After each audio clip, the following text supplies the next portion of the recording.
Qual é a perfeita oração? A perfeita oração é o Pai Nosso. E nessa série de vídeos nos debruçamos no Catecismo da Santa Igreja Católica para conhecer e entender o real significado da oração do Pai Nosso. No vídeo de hoje, trataremos a respeito da quinta petição, da sexta petição e da sétima petição do Pai Nosso. Perdoai-nos as nossas ofensas, assim como nós perdoamos a quem nos tem ofendido. Não nos deixeis cair em tentação, mas livrai-nos do mal. Amém.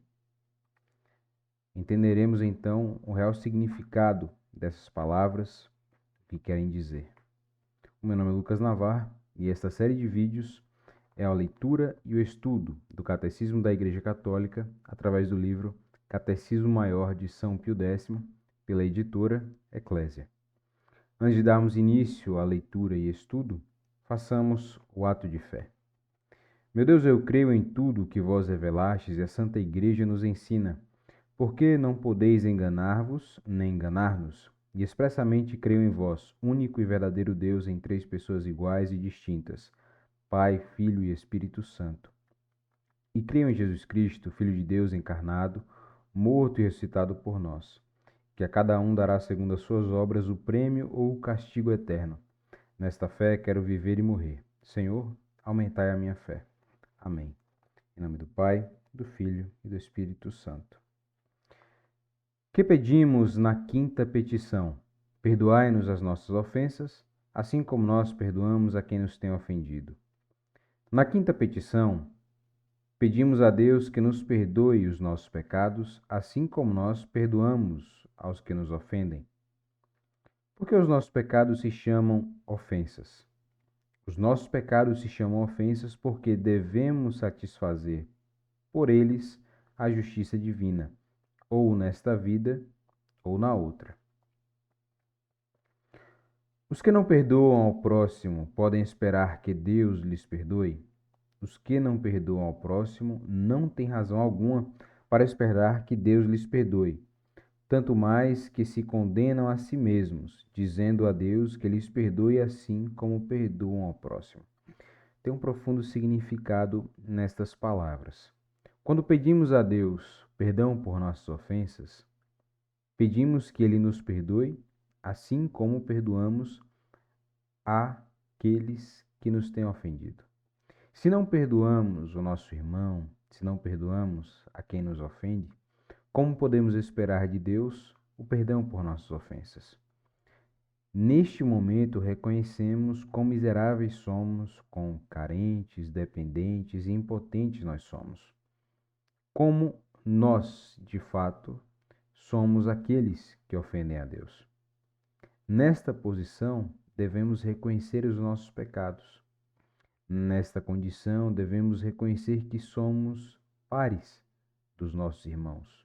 Isto quer dizer que nós somos iguais aos nossos irmãos.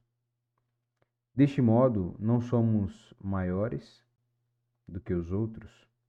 Portanto, devemos ter a capacidade de amar aos outros como amamos a nós mesmos.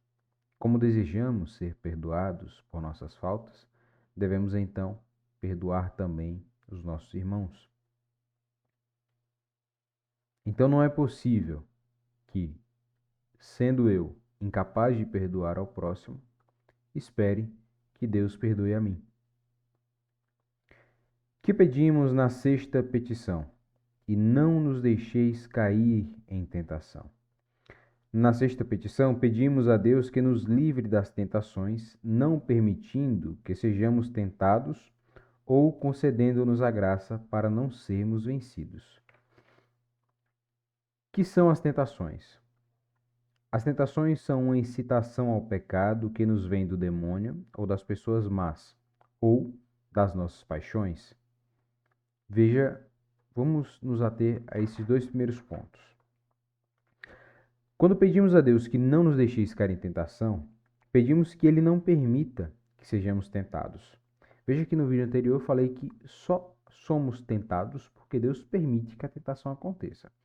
Não estou dizendo, porém, que é Deus quem nos tenta. O que estou dizendo é que Deus permite ou não que a tentação aconteça contra nós.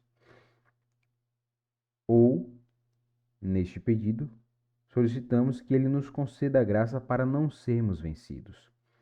Então, se Deus, porventura, permitir que sejamos tentados, que ele então nos dê a graça para resistirmos. E o que são as tentações?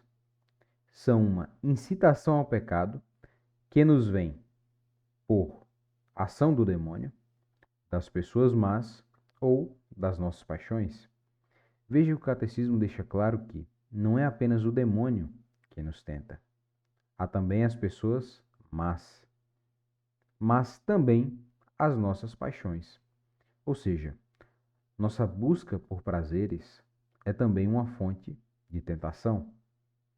É pecado ter tentações? Não, não é pecado ter tentações, mas é pecado consentir nelas ou expor-se voluntariamente ao perigo de consentir nelas.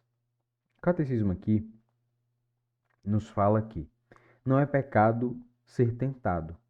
Veja, ser tentado não é algo que surge de mim mesmo. Não sou eu que crio a tentação em mim, que me tento. Mas eu posso consentir à tentação, ou eu posso criar a ocasião para que a tentação aconteça. E aí está o pecado. Se eu consinto com a tentação, veja, se eu me vem um pensamento ruim, pensamento intrusivo, usaremos esse termo aqui.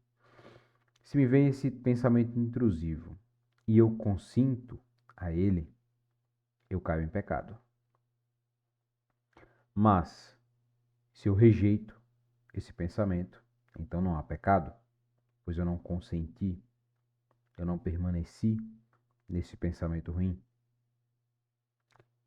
Já, se eu me coloco em situação de cair em pecado, de ser tentado para cair em pecado, então eu já pequei, porque eu busquei o pecado.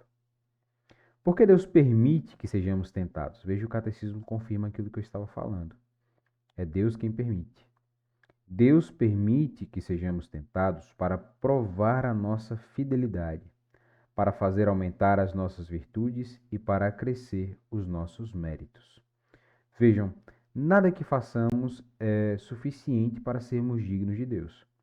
Mas Deus, em seu infinito amor, em sua benevolência, Ele permite que sejamos tentados para que nós mesmos enxerguemos a capacidade que temos de resistir, de amar a Deus.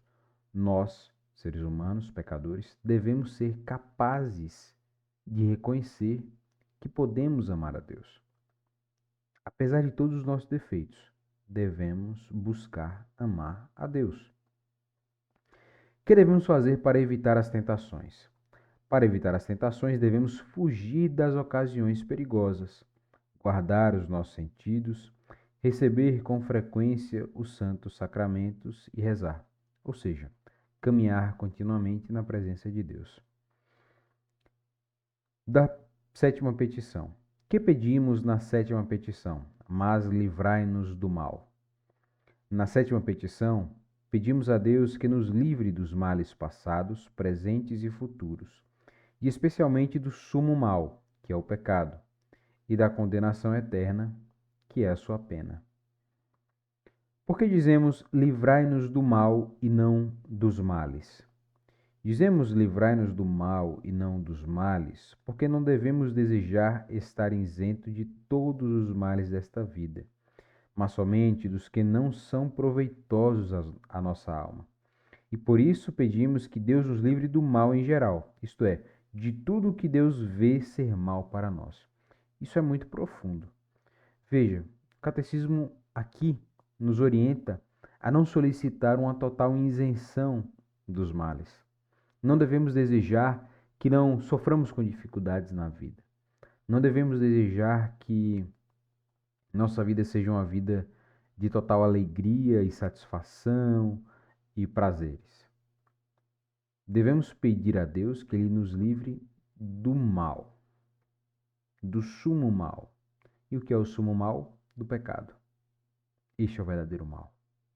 Porque o mal não é um ente. O mal é uma perversão da bondade, a perversão da vontade de Deus. É quando nós pervertimos aquilo que Deus nos proporciona. Então vejam,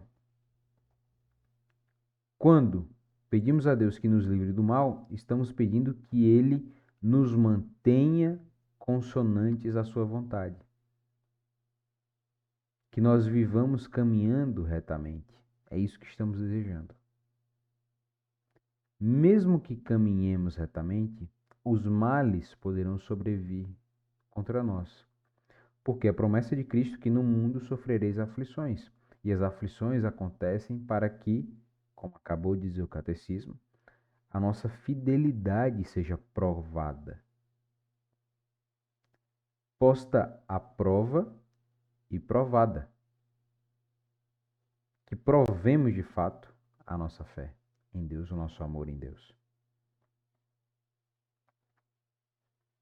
Não é lícito pedir a Deus que nos livre de algum mal em particular, por exemplo, de uma doença? Sim, é lícito pedir a Deus que nos livre de algum mal em particular, mas sempre nos entregando à vontade de Deus, o qual pode também ordenar aquela mesma tribulação para proveito da nossa alma. Muitas pessoas não conseguem entender a realidade dessa afirmação. Vejam, doenças podem vir, problemas podem vir, dificuldades financeiras, familiares, emocionais, etc. E tendemos a pensar que Deus deve nos livrar deste mal, quando na verdade muitas vezes este mal sobreveio a nós por vontade de Deus, para que então sejamos provados e santificados. Porque o objetivo de Deus de fato com as nossas vidas é que sejamos salvos. Então, o bem máximo que Deus quer para nós é a nossa salvação, para vivermos junto a Ele. Então, muitas vezes Ele permite que o mal aconteça na nossa vida para que desenvolvamos-nos na fé. Em que nos beneficiam as tribulações que Deus nos manda? As tribulações nos beneficiam para fazermos penitência das nossas culpas, para exercitarmos as nossas virtudes e, sobretudo, para imitarmos Jesus Cristo, nossa cabeça, a quem é justo que nos conformemos nos padecimentos, se quisermos ter parte na sua glória. Vejam, Cristo, sendo Ele Deus, também padeceu neste mundo. Deus não se eximiu de qualquer sofrimento, muito pelo contrário, Ele buscou o sofrimento. Então, devemos ser imitadores de Cristo, inclusive nisso. O que quer dizer amém no fim do Pai Nosso? Amém quer dizer assim seja, assim desejo, assim rogo a Deus e assim espero. Para obter as graças pedidas no Pai Nosso, basta rezá-lo de qualquer maneira? Para obter as graças pedidas no Pai Nosso, é preciso rezá-lo sem pressa, com atenção e acompanhá-lo com o coração, ou seja, de fato, orar.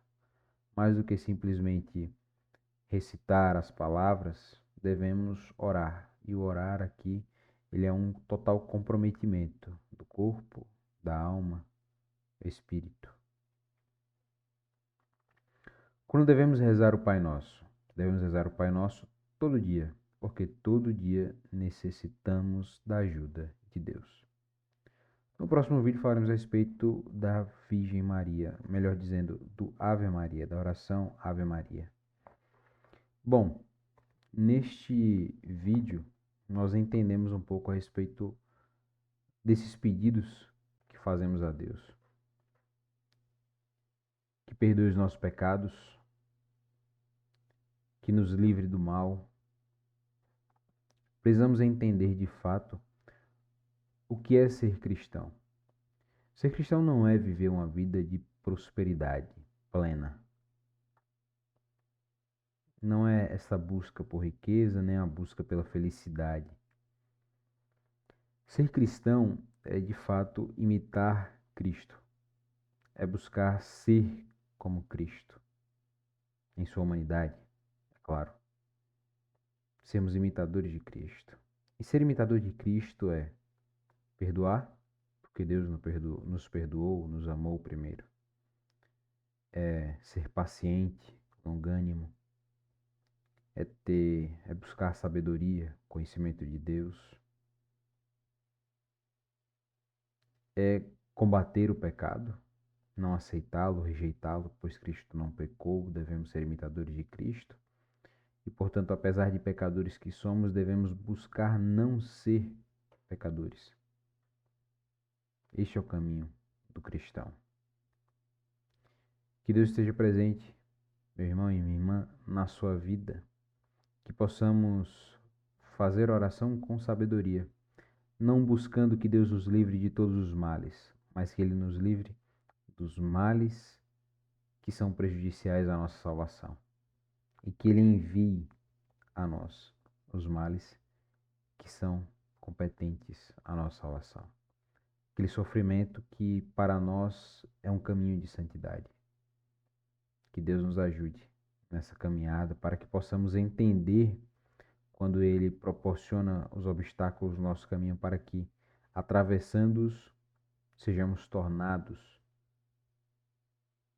mais semelhantes a Cristo. Que Deus nos abençoe. Inscreva-se no canal, compartilhe esse vídeo, deixe sua curtida, deixe seu comentário se esses vídeos estão contribuindo para a sua caminhada, como estão contribuindo para a minha. Que Deus nos abençoe. Até o próximo vídeo.